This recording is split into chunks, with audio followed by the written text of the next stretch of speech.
lidi, ada spekulum vagina, buk, sama pelak. Sebelum kita melakukan tindakan, kita akan mencuci tangan terlebih dahulu dengan langkah mencuci tangan yang benar.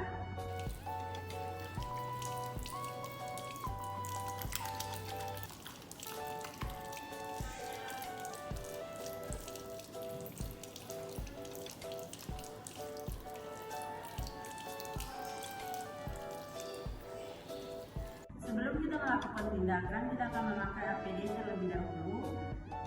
Yang pertama kita pakai selemek.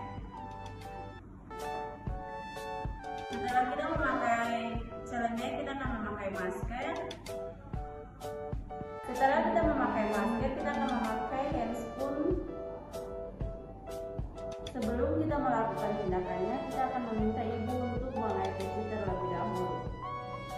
Setelah itu sudah selesai buang air kecil, kita meminta untuk ibu melepaskan celana dalamnya terlebih dahulu dan menyuruh ibu untuk berbaring di tempat tidur dengan posisi litotomi. Setelah ibu sudah berbaring dengan posisi litotomi, kita akan memasang buk terlebih dahulu.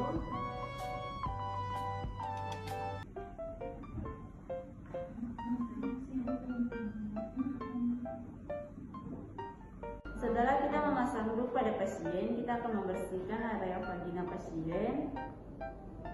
Kita membersihkan bagian labia minora dari atas ke bawah,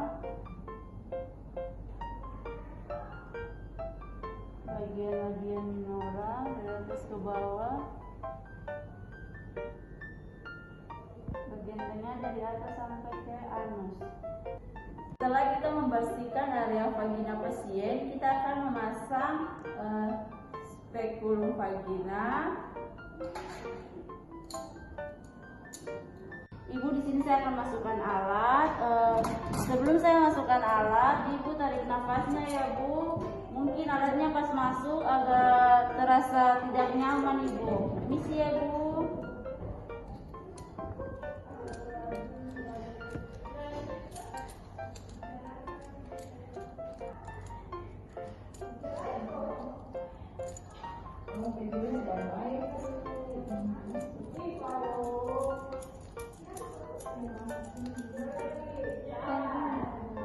Setelah kita sudah selesai memasangkan spekulum vagina, kita akan membersih area vagina bagian dalam.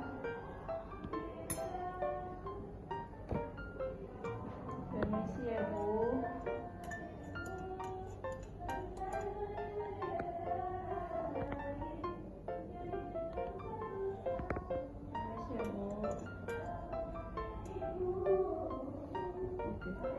Setelah kita membersihkan area vagina dalam, kita akan memasukkan kapas lidi pada pasien.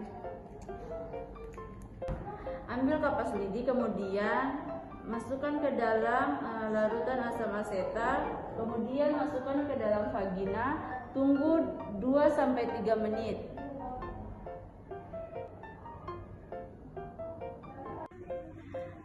Setelah menunggu 2-3 menit, kita amati apabila ada bercak-bercak putih di dalam, itu berarti pasien positif. Setelah selesai, kita akan lepas alat terlebih dahulu. Permisi ya bu.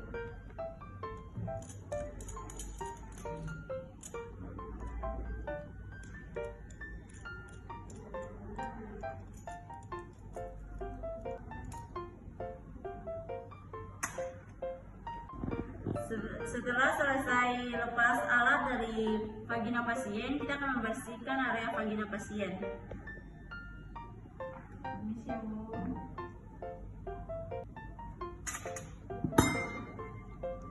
Permisi ya bu.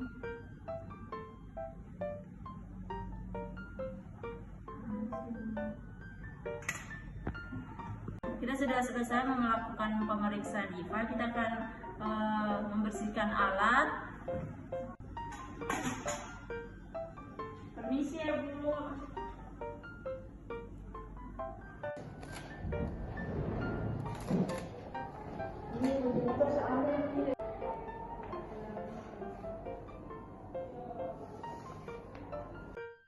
Baik, di sini saya akan melakukan tindakan pemeriksaan sadari.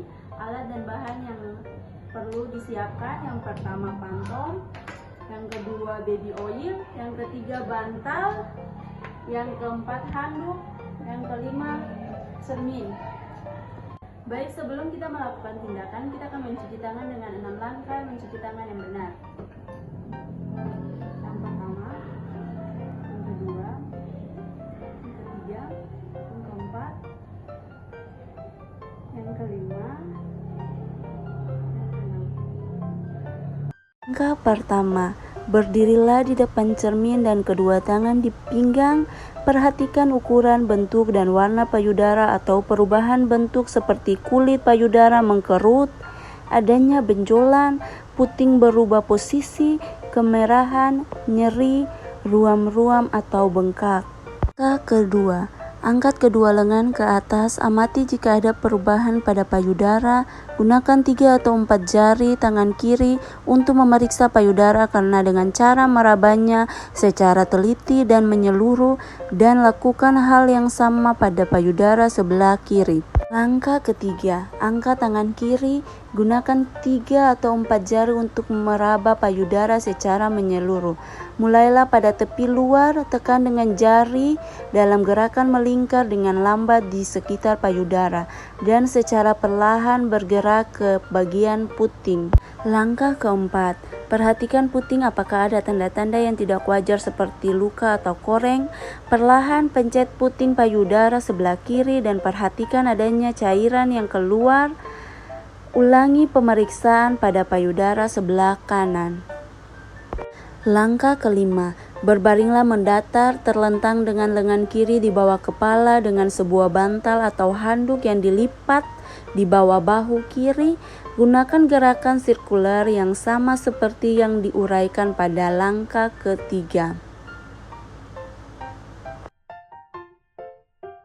Selamat siang, Bu. Perkenalkan, saya perawat Evi. Di sini saya akan mengedukasikan tentang KB IUD. Apakah Ibu bersedia? Iya. Jadi KB IUD itu adalah kontrasepsi kecil berbentuk T yang dimasukkan ke dalam rahim untuk mencegah kehamilan dalam jangka panjang. Jadi kelebihan KB IUD itu efektif hingga 99% mencegah kehamilan bertahan lama 3-10 tahun tergantung jenisnya. Yang ketiga itu tidak mengganggu hubungan seksual. Yang keempat itu tidak perlu diinginkan setiap hari. Yang kelima itu bisa segera hamil kembali setelah dilepas. Yang keenam itu aman untuk ibu menyusui. Jenis IUD itu IUD tembang. Ada 2 jenis KB IUD. Yang pertama IUD tembaga, yang kedua itu IUD hormonal. IUD tembaga itu tidak mengandung hormon, mencegah kehamilan dengan melepaskan ion tembaga yang mengganggu sperma, tahan hingga 10 tahun. Sedangkan IUD hormonal mengandung hormonal progestin, menebalkan lendir serviks dan mencegah ovulasi, tahan hingga 3-5 tahun. Apakah ada efek sampingnya?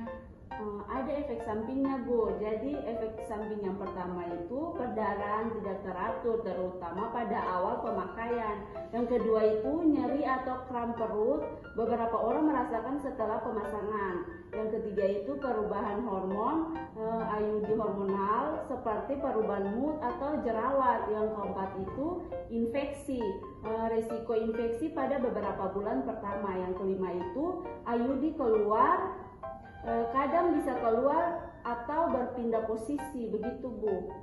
Oh, iya. Apakah sudah paham, Ibu? Iya, paham. Terima kasih, Bu, atas waktunya.